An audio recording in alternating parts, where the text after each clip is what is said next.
আমাদেরকে ফোন দিয়ে বলছে যে একজনকে হত্যা করলে যে অপরাধ, 1000 জনকে হত্যা করলে একই অপরাধ।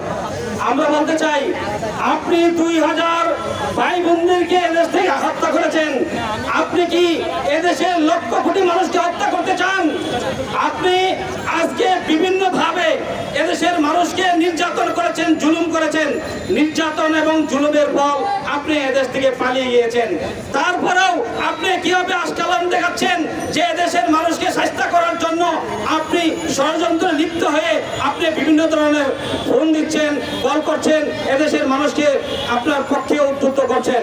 কিন্তু এদেশের মানুষ 5 তারিখে, আগস্টের 5 তারিখে সিদ্ধান্ত নিয়ে নিয়েছে যে আওয়ামী লীগ এবং তাদের দূষণে দেশে রাজনীতি করার কোনো অধিকার নেই। আপনি ভালো করে জেনে রাখেন, 5 তারিখের এদেশের মানুষ যে সিদ্ধান্ত দিয়েছে এবং যে স্বীকৃতি দিয়েছে, এর